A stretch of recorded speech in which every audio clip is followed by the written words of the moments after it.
Højderne siler, skolens fremtid på lærerne hviler. Steget på fælden, husker vi alle, historien før. Sammenholdet kalde, lad ikke fremtiden siger os. London knægtede os uden at slås. Højderne siler, skolens fremtid på lærerne hviler. Hvorfor er det så lige foran den store, flotte bygning, vi står i dag? For herinde, som Viborg Kommune agerer i øjeblikket, så bor KL faktisk her. Herinde bor KL. Der er nemlig ikke sluppet noget som helst ud af det her hus, der fortæller os, at KL ikke bor her.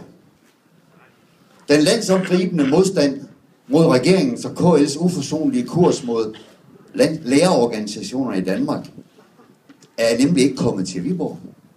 Søren, kom nu frem, ellers går vi aldrig hjem. Søren, kom nu frem, ellers går vi aldrig hjem. Her har vi ham. Her har vi gutten.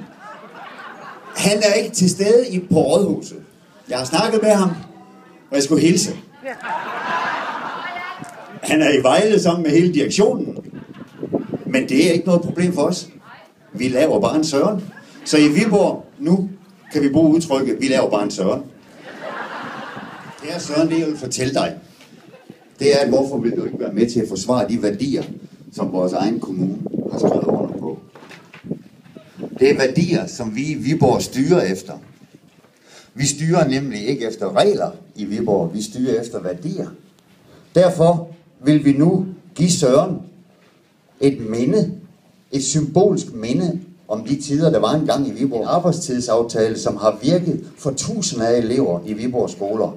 Og en arbejdstidsaftale, som har virket for hundredvis af medarbejdere, som er ansat på dine skoler ude i Viborg.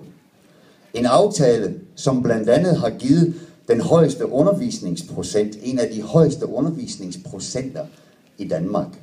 Det er en aftale, som har gjort det muligt at opnå en målsætning om en inklusionsprocent på 96, som en af de første kommuner i landet, takket være jer.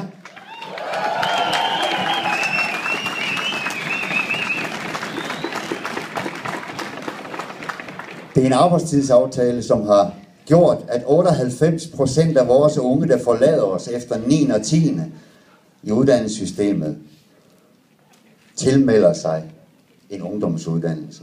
Den procent på 98 har vi også nået inden andre kommuner. Det er en arbejdstidsaftale, som blandt andet har gjort, at de afgangselever, vi siger farvel til ungdomsuddannelserne, går ud fra vores skoler med et elevkarakter gennemsnit, som er højere end landsgennemsnittet.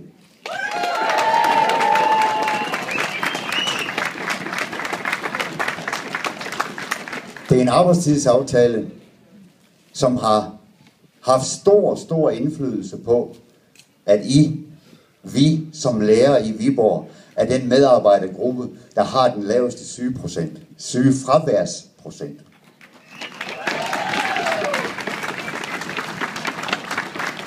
Og Søren, alt det er opnået i en kommune, som har suverænt landets laveste udgift per elev på skolevæsenet.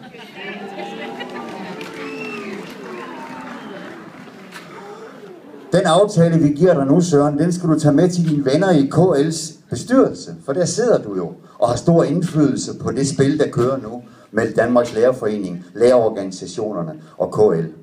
Og fortæl dem om dengang, da du i Viborg havde begejstrede ledere, begejstrede lærere, begejstrede børnehaveklasseledere, der gik på arbejde hver dag, fordi de havde gode arbejdsbetingelser. Det er lærere, der troede på, at tillid og dialog er en naturlig del af den danske folkeskole. og samtidig er definitionen på den danske model. Værsgo Søren, og tak for opmærksomheden.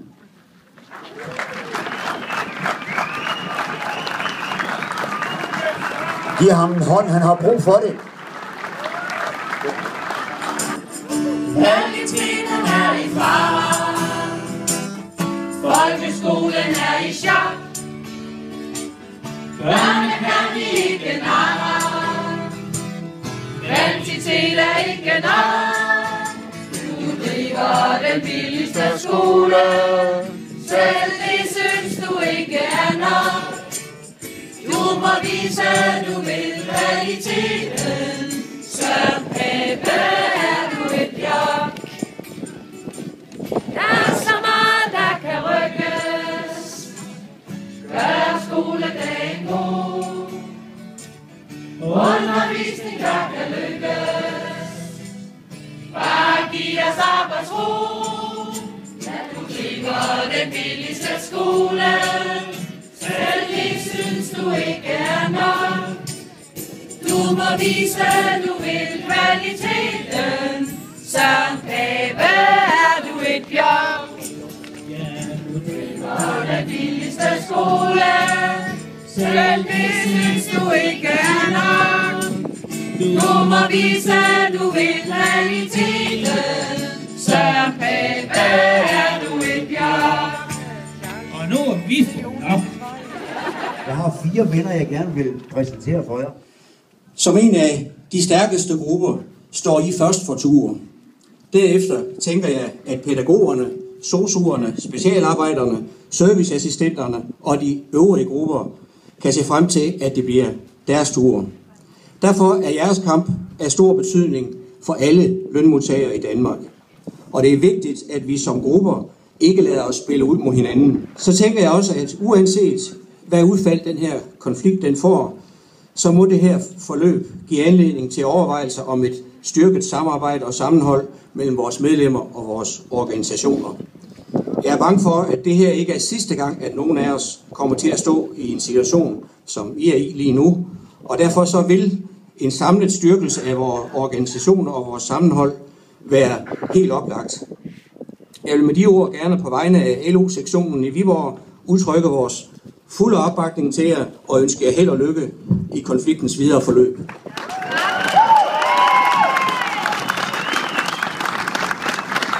Hvis vi vil støtte og bakke op om Stanleys organisationer, inklusive vores egen, vi deltager nemlig også, så er der arrangement 1. maj her i Viborg. Prøv at følge med om det. Dem møder vi også op, og derfor får vi mulighed for at også markere vores støtte til Stanleys medlemsgruppe. Jeg vil starte med at sige, at I skal vide, at I har rigtig, rigtig mange venner.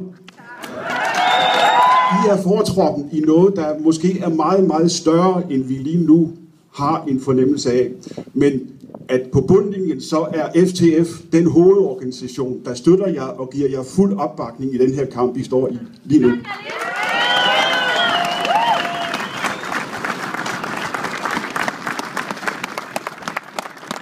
Og vi stiller helt klart krav om, at fagbevægelsen fortsat skal have ret til frie, reelle forhandlinger.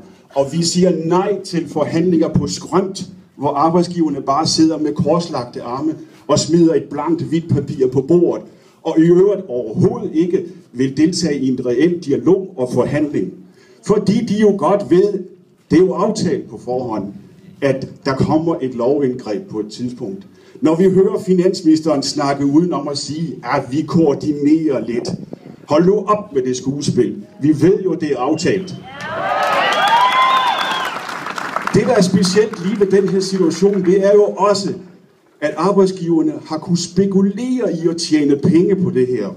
Vi ser, at KL og statens arbejdsgiver har skabt konflikten. De tjener penge på det. Det er jer, der skal betale regningen. Og hvad ser vi så nu? Ja, nogle kommuner er allerede begyndt at snakke om, hvad de vil bruge pengene til.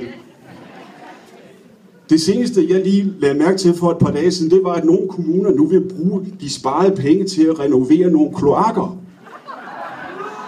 Skal vi ikke være enige om, at pædagogik og undervisning for sig, og kloakker for sig?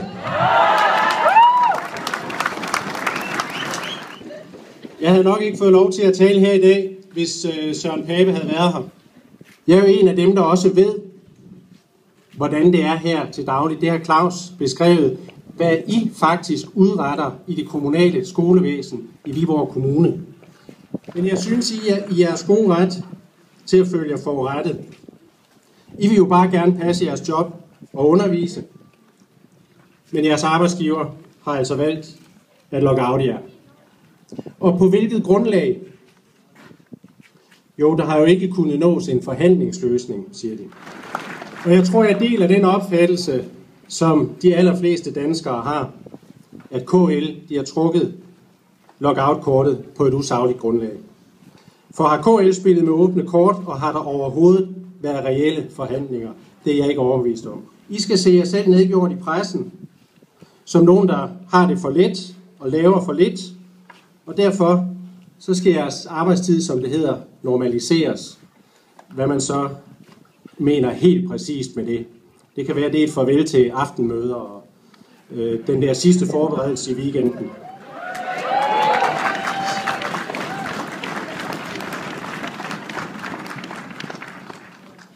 Jeg vil gerne anerkende jeres aktion. Denne her, jeg synes det er flot. Denne her såvel som de øvrige, for jeg synes de foregår på en meget sober og ordentlig måde. I prøver at fortælle omverdenen, hvad det her betyder for jer, hvad det betyder for skolen. Jeg har også det fromme ønske, fordi jeg repræsenterer jo altså også, selvom ingen lige har spurgt mig i den her sag, så repræsenterer jeg jo også arbejdsgiversiden. Jeg har det håb, at vi her i kommunen, uanset resultatet, så kan vi finde tilbage til det gode samarbejde, hvor vi anerkender de værdier, som vi faktisk har valgt at stå på i Viborg Kommune, og som I er med til at bringe ud til alle skoleeleverne i kommunen. At det kan ligge til grund for det fremtidige samarbejde. Jeg er sådan set ikke i tvivl om, at I gerne vil bidrage til det. Vi har ikke ønsket den her konflikt som lærer, og vi har gjort alt, hvad der stod i vores magt for at undgå den. Jeg hørte den anden dag, da korridoren var i samråd omkring, om der var lavet en aftale, der sagde han, at de har villet det her i 25 år. Og så tænkte jeg, det var da godt nok pokkers. Hvad er det manden står og siger? Hvor længe har han egentlig siddet i Folketinget? Og hvor lang tid har Siler siddet i KL? 25 år kan det i hvert fald ikke være. Og så tænker jeg ved mig selv, de har forhåbentlig været inde og kigge på, hvad det er for nogle krav, de stiller, og ikke bare kørt videre med nogle krav, der blev stillet for 25 år siden. Embedsmænd inde i Finansministeriet, som har lavet KL's model. Og de aner ikke, hvad der skaber begejstring og engagement.